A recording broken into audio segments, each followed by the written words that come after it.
पराये अच्छे और अपने बुरे क्यों लगते हैं। पहले जानते हैं अपना कौन और पराया कौन।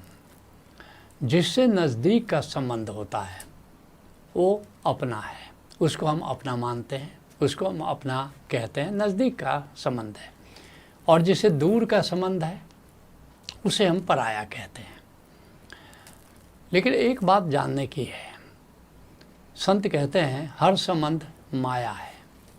क्यों माया है? क्योंकि परिवर्तनशील है। आज जो अपना है कल पराया हो जाता है। कल तक जो पराया था वो कभी भी अपना हो सकता है। इसलिए संतों ने हर संबंध को माया कहा है। रजब साहब कहते हैं संतो आए जाए सो माया, जो परिवर्तनशील है, आता है चला जाता है, चला जाता है फिर आ जाता है, तो उसको कहते हैं माया। इसलिए आनंद गीता में हमने लिखा है संबंध बढ़ाते हो जब जब जानना एक दिन टूटेगा। जो मान दे रहा आज तुझे वह यार एक दिन रूठेगा। उस दिन मत तनिक गिला करना, कहकर शुक्रिया विदा करना। अथ मुक्तिम शरणम गच्छामि भज ओशो शरणम गच्छामि। तो ये आना जाना, संबंधों का बनना और संबंधों का बिगड़ना, ये संबंधों की हकीकत है। लेकिन अब हम जानते हैं संबंधों की व्यावहारिकता भी कुछ है। उसके आधार पर अब हम संबंधों पर विचार करते हैं। कितने प्रकार के संबंध हैं? संबंध 3 प्रकार के हैं। क्या क्या है? एक संबंध काम पर आधारित है। काम क्या है? कामना, लेने का भाव। इसको स्टीफन आर कावे कहता है विन लूज, अर्थात हम जीत जाएं और सामने वाला हार जाए। इससे हम जितना प्राप्त कर सकते हैं वो प्राप्त कर लें। देखते हो जब परिवार में कोई वृद्ध हो जाता है तो जवान बच्चे हो गए, अब चाहते हैं उस वृद्ध पुरुष के नाम पर जो भी प्रॉपर्टी है, संपत्ति है, जल्दी से वो हमारे नाम कर दे। तो लेने का इतना प्रगाढ़ भाव हो जाता है, तो नेचुरली हम उसी से ही आशा करते हैं जो बहुत नज़दीक हो, जिसे हमारा अपनापन है, उसी से हम कामना भी करते हैं। दूसरा जो संबंध का आधार है वह प्रेम है। ये देने का भाव है। मन करता है, जिसको हम प्रेम करते हैं, मन करता है क्या उसको दे दें। और इस देने के भाव में हम लूज विन का डील कर देते हैं। कहता है स्टीफन आर कावे लूज विन, अर्थात कि सामने वाला जिससे हमें प्यार करते हैं, जिससे हमारा संबंध है, जिससे हम मोहग्रस्त हैं जिसके प्रति, कि वो जीत जाए, हम हार जाएं। और हमने देखा है कि बहुत सारे माता पिता अपनी सारी संपत्ति, जो भी रिटायरमेंट के बाद पैसा वैसा मिलता है, वो सब अब अपने बच्चों को दे देते हैं। और फिर तुम सब जानते हो उनकी कहानियाँ कि बुढ़ापे में अंत में वो बेसहारा हो जाते हैं। तो यह भी हमारा संबंध उससे ऐसा होता है जिसके प्रति हमारा अपनापन ज़्यादा है। तो काम आधारित संबंध हो कि प्रेम आधारित संबंध हो, इसमें जिससे बहुत ज़्यादा एक्सट्रीम पर हमारा अपनापन होता है, उससे ही इस प्रकार का संबंध बन जाता है। लेकिन एक संबंध का तीसरा भी आधार है, जो सम्यक आधार है, वह है मैत्री। उसमें लेना भी है, देना भी है। कुछ सहयोग तुम देते हो जिससे तुम्हारी मैत्री होती है, और सहयोग लेते भी हो। इसी को स्टीफन आर कावे कहता है win win, win win deal, अर्थात जिससे तुम्हारा संबंध है उसको 51% उसकी सोचो, और लेकिन 49% अपना भी सोचो। इसको मैं कहूँगा ये सम्यक अपनापन है। अब हम विचार करते हैं जो काम आधारित संबंध है वो कैसा होता है। ये निम्न कोटि का संबंध है, बस लेना ही लेना है, हाथ में हमेशा भिक्षा पात्र है, और जिससे भी तुम्हारा संबंध है सोचते हो कि संबंध से हम क्या फ़ायदा उठा लें। तो इसको संतों ने कहा है ये निम्न कोटि का ये संबंध है, क्योंकि लेने लेने का ही हमेशा तुम्हारा विचार है। और इसी को जैसा हमने कहा है कि स्टीफन आर कावे इसको कहता है कि ये विन लूज है, अर्थात हम जीते और दूसरा को जितना हम उससे ले सके, जितना वो लूज करे, तो ऐसी सोच है।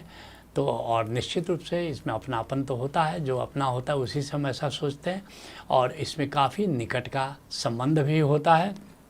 और नज़दीकियाँ इसमें काफ़ी होती हैं और इन्हीं नज़दीकियों के चलते कामना का जन्म होता है कि कितना हम इससे ले लें।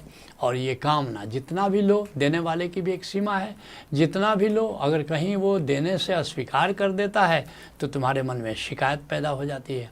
और फिर जिससे ज़्यादा परिचय होता है, जिससे ज़्यादा नज़दीकियाँ होती हैं, तो फिर उसके प्रति अनादर भाव भी पैदा होता चला जाता है।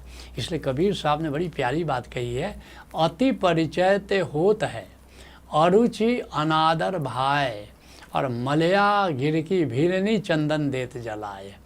तुम कहते हो ना कि जो अपने हैं वो बुरे क्यों लगते हैं? बुरे इसलिए लगते हैं कि अब उनमें तुमने बुराई देखना शुरू कर दिया है, इसलिए बुरे लगने लगते हैं। वे इतने नज़दीक हैं कि अब सब कुछ उनके बारे में, अब तुम जितनी अच्छाई तुम परायों में देखते हो कि वो दूर के हैं। दूर का ढोल सुहावना होता है, नदी के उस पार तुमको ज़्यादा ग्रीनरी दिखाई देती है।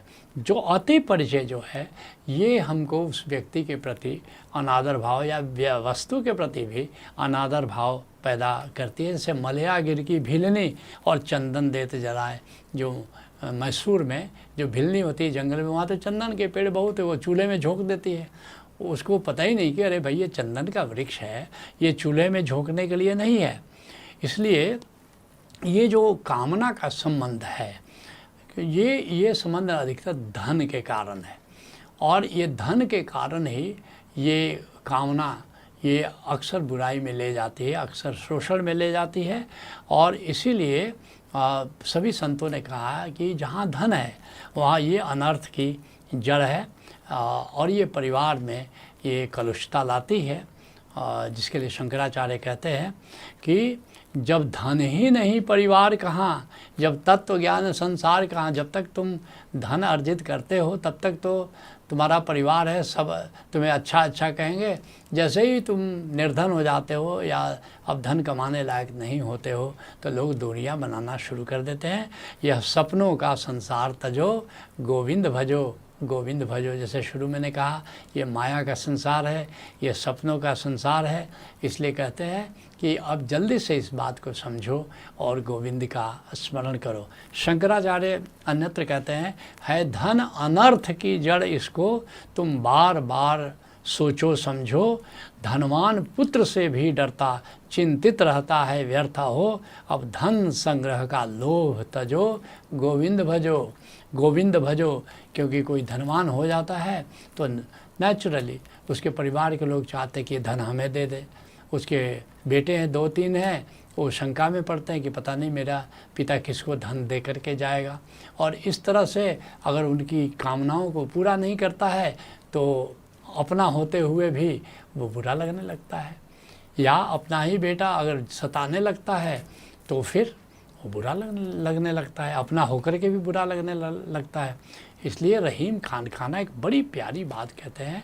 ये बिल्कुल आर्ट ऑफ लिविंग के ये मास्टर हैं। अभी रहीम का रिकॉर्ड ना तो रहीम के पहले जीवन शैली पर, जीने की कला पर इतने सुंदर सूत्र कोई दे पाया, न उनके बाद कोई दे पाया।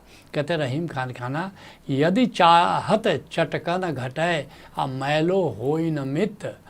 कहते रज राजस्व न छुआयु नेह चिकनो चित।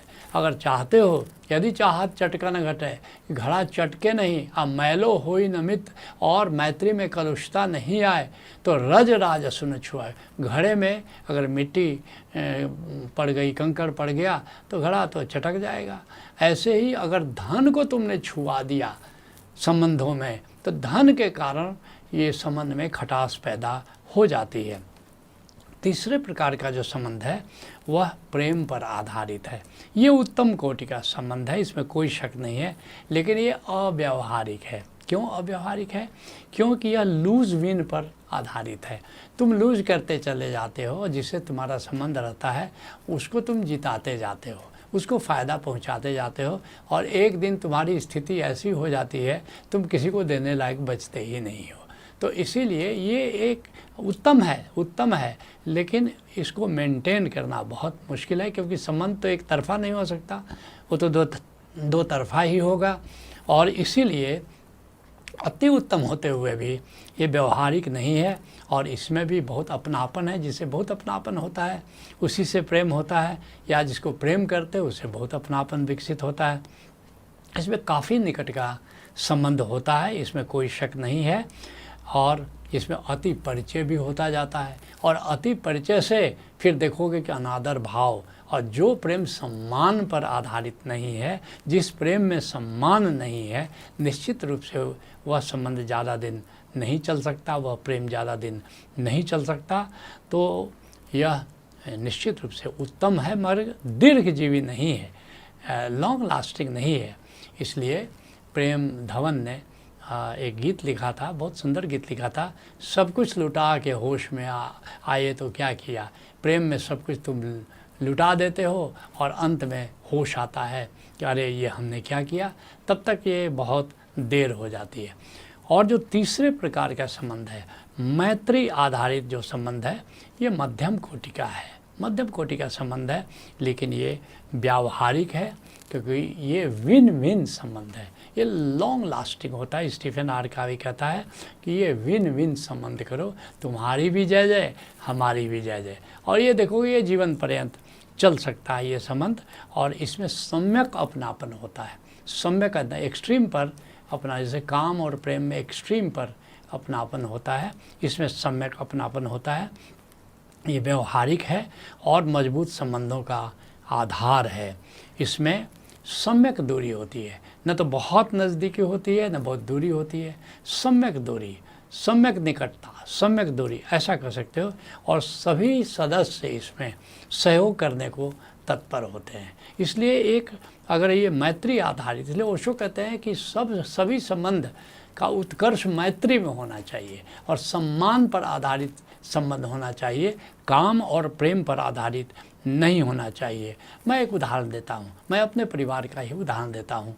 अब जानते हो हमारे जो भी परिवार हैं अमेरिका में रहते हैं, कुछ भारत में रहते हैं, लेकिन हम लोग प्रति रविवार को 8 बजे से 8:30 या मान लो 8:45 तक चैट करते हैं, बात करते हैं, वीडियो कॉन्फ्रेंसिंग करते हैं और खूब हंसी मजाक करते हैं। और इतना मज़ा आता है वो आधा घंटा पौन घंटे कि मैं निश्चित रूप से उस पारिवारिक गोष्ठी में सम्मिलित होता हूँ और 6 दिन तक एक तृप्ति का एहसास होता है, एक मैत्री का एहसास होता है। और इस प्रकार एक दूसरे को सब सहयोग करते हैं, सहयोग देने के लिए तत्पर रहते हैं और एक देखोगे कि दीर्घजीवी संबंध है। तो मैं रिकमेंड करता हूं कि मैत्री आधारित संबंध होना चाहिए, चाहे परिवार हो या मित्र हो या कोई भी हो।